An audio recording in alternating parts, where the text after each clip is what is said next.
Hi everyone, this is Mr. Gallagher with his tie and scarf. This book is called Chief Sealth and His People. And it's an illustrated book about the history of Chief Sealth and his people. The first people who were here in the United States, or on this continent, before white people arrived. And this book was developed by the United Indians of All Tribes Foundation, the educational division. It's a bit dated in some images and information, but it is an important representation because it was created by people whose heritage is considered Native American, First People, or what used to be called Indians. So it's developed by the United Indians of All Tribes Foundations, their curriculum committee. The city of Seattle is named after Chief Sealth.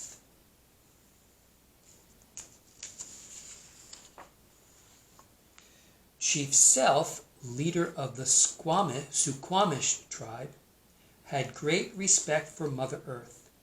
He said that the land did not belong to man, but man belonged to the land. The chief believed that all living things were part of one family.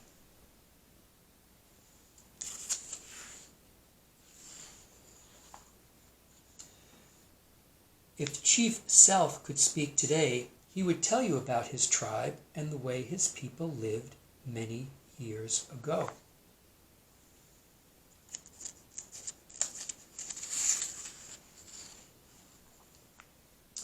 Long ago, before there was a city, the Suquamish tribe and Chief Sealth lived in villages near the water.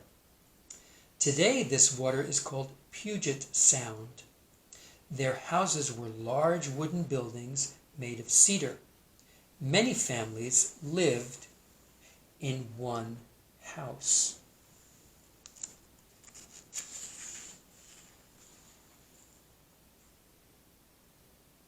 The whole tribe felt very close to Mother Earth.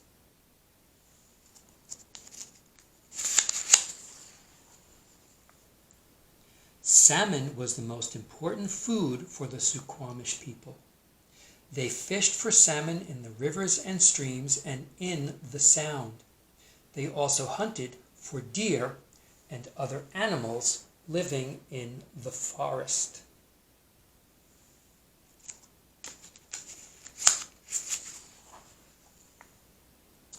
With the help of canoes, the tribe gathered oysters, clams, and barnacles.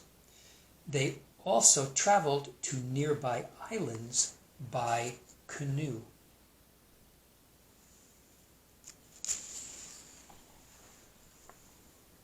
The women made baskets with beautiful designs and colors for gathering berries.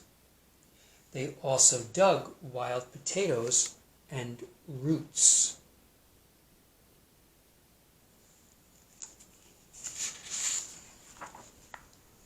The men taught the children how to use stone hammers, chisels, shovels, and elk horn wedges for everyday use.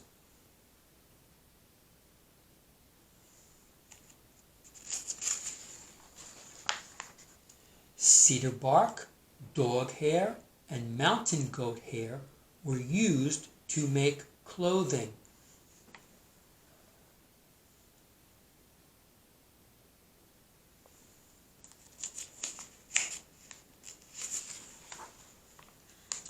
The people got many things from animals. No part of the animal was wasted. They tanned hides for clothing. Furs were used for shelter and warmth in cold weather. Mussels made good thread. Bones were carved into spoons. Even the teeth were used for decoration.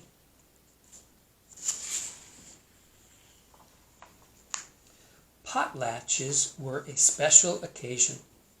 These ceremonies were a time of gift-giving, singing, dancing, and feasting. Other tribes were invited to the potlatch. The tribe would have a potlatch to honor a new marriage or to recognize a name given to a tribal member. Sometimes a potlatch would honor the salmon at the beginning of the fishing season.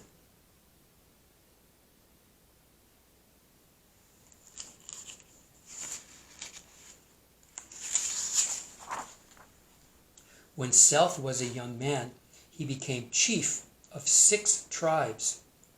Everyone lived in peace because he was a wise and loving chief.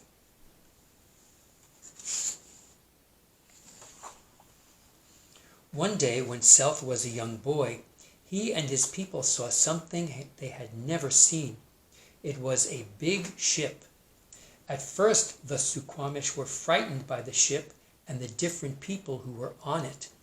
These people were explorers from Europe who had just arrived in Puget Sound. To the Suquamish, who had never seen a European before, these men looked very strange. They had light skin, lots of whiskers on their faces, and different clothing.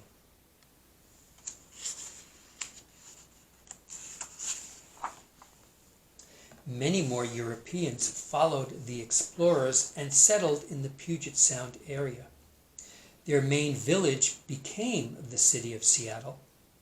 Chief Sealth and other tribal leaders sold most of the land around Puget Sound to the United States. Sealth and his tribe settled on the Port Madison Indian Reservation.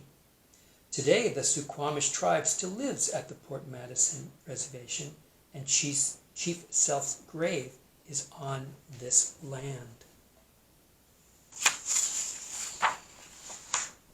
Today, a statue honoring Chief Sealth stands in the city of Seattle.